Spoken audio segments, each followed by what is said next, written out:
Assalamualaikum warahmatullahi wabarakatuh. Waalaikumsalam warahmatullahi wabarakatuh. Alhamdulillah, di pagi yang indah ini kita berjumpa lagi, kita belajar lagi bersama-sama.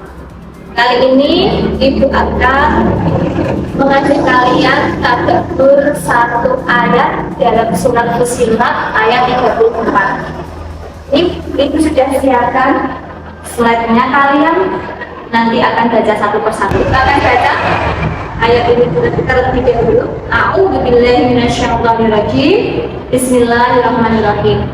Wala tastawil hasanatu walas sayyi'ah. Idfa' billati hiya ahsanu fa'idallati bainaka wa bainahu adawatun ka'annahu waliyyun hamim. Al-ayat yang artinya tidaklah sama kebaikan dan keburukan. Tolaklah kejahatan atau keburukan dengan cara yang lebih baik.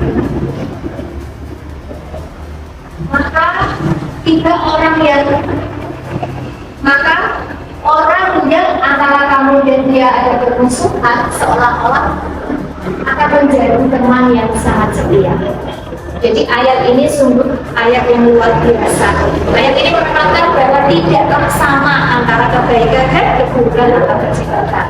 Ayat ini juga tidak hanya mengatakan bahwa keburukan atau kejahatan itu tidak sama, tapi di ayat ini selanjutnya kita diminta untuk menolak kejahatan itu dengan kebaikan. Agar apa? Agar ketika kita bisa berbuat seperti itu, orang yang tadinya seperti musuh dengan kita akan menjadi sahabat dan sejati. Semoga kita bisa melakukannya.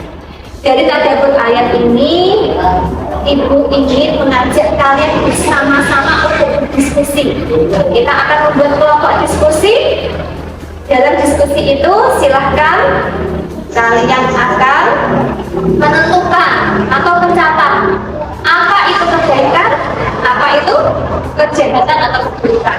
Kalian sudah sampaikan, tulis dalam selembar kertas hasil dari diskusi kalian itu apa ciri-ciri kebaikan dan apa itu ciri-ciri kejahatan. Bagaimana? Siap?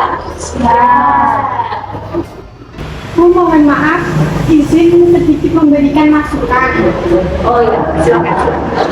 Bagaimana kalau dari sini kita tidak bisa diskusi, kita Bu Guru langsung menjelaskan teori-teorinya. Nanti kami akan menjelaskan dengan catatnya. Oh gitu. Jadi nggak mau nih diajak berdiskusi. Malas. Oh gitu ya. Jadi lebih enak mendengarkan teori gitu. Jadi kenapa Ibu ingin mengajak kalian berdiskusi untuk tadabbur ayat ini? Karena dengan berdiskusi akan banyak manfaat yang kalian dapatkan. Ibu kali ini juga ingin menerapkan satu teori dalam psikologi pendidikan yang dinamakan teori humanistik. Gimana? Mau Ibu terangkan sebentar tentang teori humanistik sebelum kita lanjutkan diskusi tadabbur ayatnya?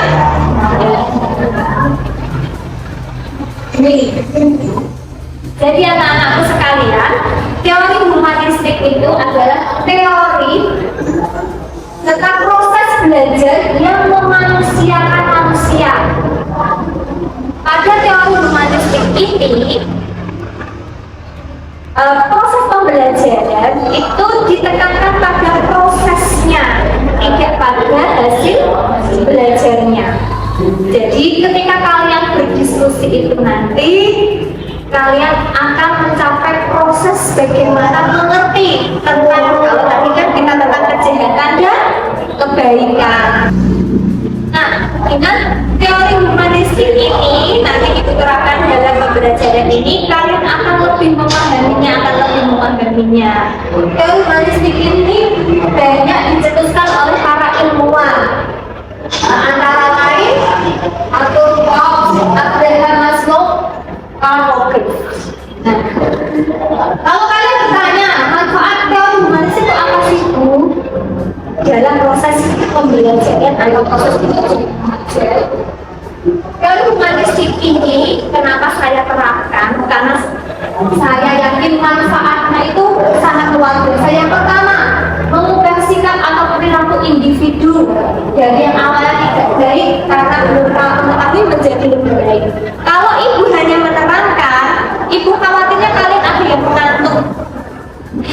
dalam memahaminya kurang ya Pak enggak? Tapi ketika kalian berdiskusi, kalian akan terlibat di dalamnya dan kalian akan pasti sedikit banyak lebih memahami. Ketika lebih memahami, kalian akan cenderung lebih berubah, apalagi ini tentang kebaikan dan keburukan atau kejahatan. Kalian yang tadinya kurang baik, terus berdiskusi tentang bagaimana keburukan dan kebaikan, kalian akan bisa merubah diri kalian sendiri, ya kan? Nah, apalagi manfaat humanistik?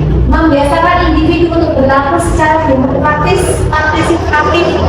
Ketika kalian berdiskusi, kalian akan mendapat masukan dari teman. Ada yang mengatakan seperti ini, ada yang seperti ini. Nah, itu membuat kalian lebih demokratis dalam menerima pendapat yang lain. Menjadi individu sebagai insan yang mudah menghargai perbedaan, kebebasan berpendapat dan kebebasan dalam menyatakan ide. Dengan berdiskusi ini, pastinya kalian akan berlatih menerima masukan atau pendapat teman kalian yang bisa jadi tidak sesuai dengan pendapat kalian, ya Pak ya? Masing-masing seperti itu, tidak ada kan yang namanya diskusi habis itu selesai dengan jotos-jotosan, tidak akan kan?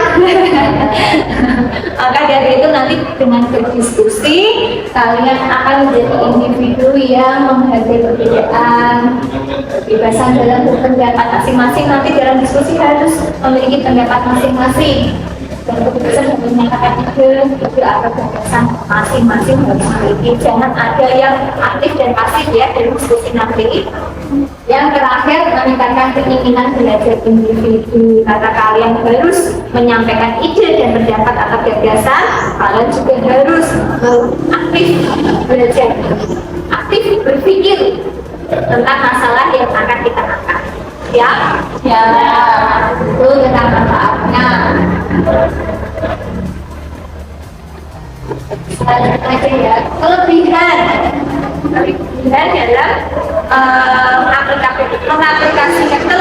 dalam mengaplikasikan teori humanistik ini adalah yang pertama, penekanan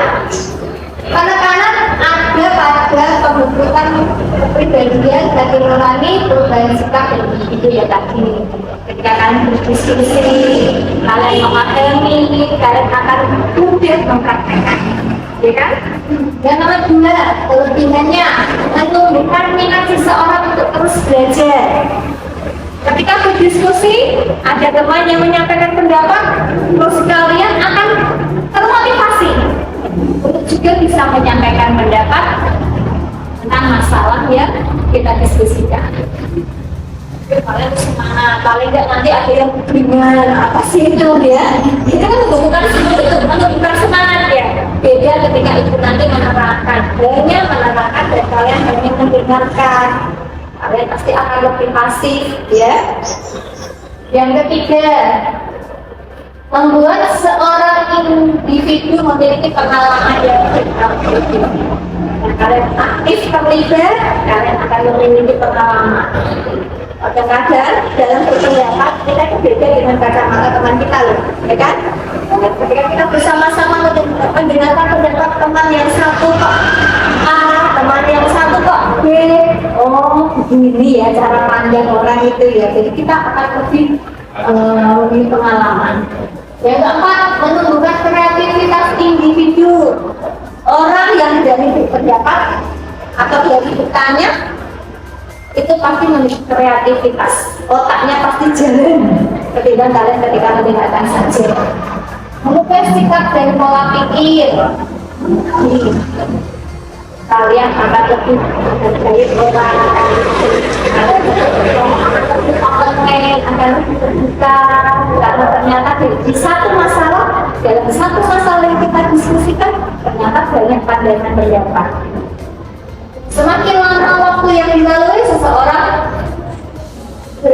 pembelajar bisa mencapai aktualisasi diri dengan baik. Ya, semakin lama kalian berdiskusi, akan semakin banyak pencetusan teori, ya kan?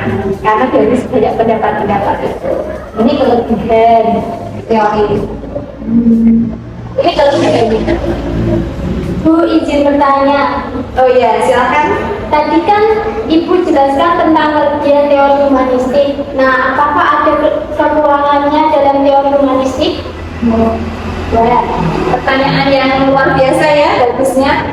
Tadi Ibu sudah menjelaskan tentang kelebihan dan manfaat teori humanistik. Sekarang teman kalian bertanya tentang kekurangan teori ini. Ya. Nah, ini kekurangan teori humanistik. Yang pertama, proses belajar bisa saja mengalami kegagalan jika tidak ada kesungguhan. Akan gagal diskusi itu kalau kalian masing-masing nggak aktif. Kelompoknya 4 orang, terus langsung kamu dulu yang ngomong, yang temannya enggak kamu dulu yang temannya lagi kamu dulu. Tidak ada yang memiliki pendapat, tidak ada yang punya ide tentang satu kasus yang didiskusikan. Ya sudah, gagal. Akhirnya forumnya nggak hidup, tidak akan ditemukan satu ide atau pendapat. Yang kedua, memunculkan sikap individualisme.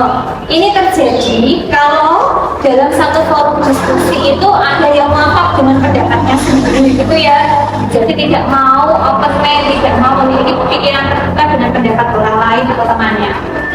Yang ketiga, orang pendidik atau guru menjadi sangat terbatas karena hanya sebagai fasilitator.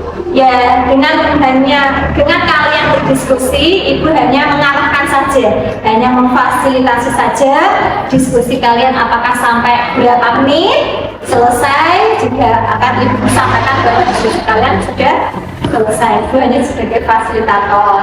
Yang keempat, itu merupakan kekurangan katanya, tapi mungkin kelebihan ya bagi seorang guru. Yang keempat, memicu kesenjangan keberhasilan setiap individu, terlebih jika individu tersebut memiliki kesulitan untuk mengenali potensi dirinya. Kalau ada beberapa peserta anggota diskusi itu satunya itu kayaknya tidak begitu bisa dalam menyampaikan pendapatnya, bisa jadi dia malah memilih untuk mengulur diri. Jadi kita lihat apa tetapi dia itu tidak memiliki percaya diri. Maka kan kelihatan memang kalau teori ini diterapkan. Tidak dapat dijadikan metode pembelajaran secara praktis. Ya, ini memang bukan salah satu teori pembelajaran praktis. Tapi dalam teori humanistik ini sekali lagi adalah teori yang memanusiakan manusia. Maksudnya dengan pembelajaran teori humanistik ini kalian akan lebih memahami, kalian akan lebih percaya diri, kalian juga akan lebih bisa mengaktualisasikan diri kalian masing-masing. Nah, itulah teori humanistik. Maka dari itu pada pagi hari ini dalam pembelajaran ayat surat Fussilat ayat 34, Ibu ingin mempraktekkan teori ini dengan cara kalian berdiskusi tentang masalah apa itu kebaikan dan apa itu keburukan, gitu ya. Nah, silakan kelompok diskusinya bisa diatur, kita lakukan sekarang. Terima kasih. Assalamualaikum warahmatullahi wabarakatuh.